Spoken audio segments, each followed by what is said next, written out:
दोस्ती की असली पहचान स्टोरी। मोहन और सोहन दो अनाथ लड़के बचपन से ही सड़क पर भीख मांगते थे। उनके पास न घर था न परिवार, बस एक दूसरे का साथ था। दिन भर सड़कों पर भीख मांगकर जो कुछ मिलता वह आपस में बांटकर खाते और रात को किसी दुकान के बाहर सो जाते। उनका सपना था कि कभी उनके पास भी एक घर हो, अच्छा खाना हो और वे किसी की दया पर निर्भर न रहे। संघर्ष भरी जिंदगी।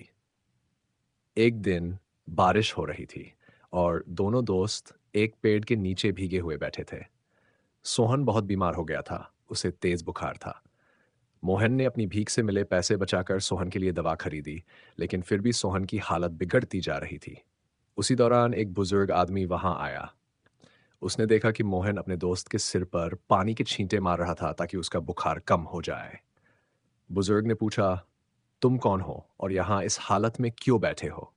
मोहन ने रोते हुए कहा, हम अनाथ हैं, भीख मांगकर गुजारा करते हैं, लेकिन मेरा दोस्त बहुत बीमार है।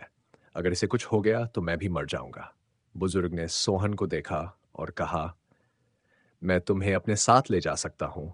वहां तुम्हें अच्छा खाना मिलेगा, दवा मिलेगी और तुम आराम से रह सकते हो।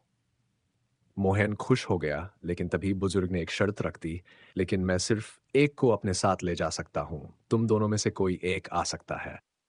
सोहन, जो खुद बहुत कमज़ोर था, तुरंत बोला, मोहन को ले जाए, वह मुझसे ज़्यादा अच्छा और मेहनती है।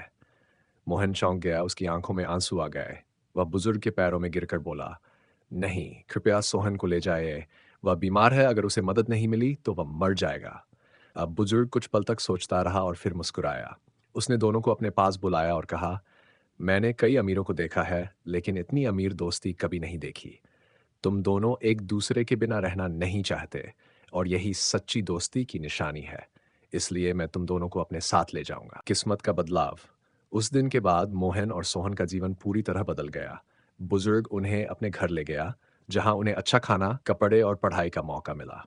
कुछ सालों बाद मोहन और सोहन एक सफल व्यक्ति बन गए, लेकिन उन्होंने अपने पुराने दिनों को कभी नहीं भुलाया। एक दिन वे उसी जगह गए जहां कभी वे भीख मांगते थे। वहां उन्होंने दो गरीब बच्चों को देखा जो उनके जैसे ही थे, भूखे और बेसहारा। मोहन और सोहन ने उन्हें अपने साथ ले लिया, जैसे कभी एक बुजुर्ग ने उनकी मदद की थी।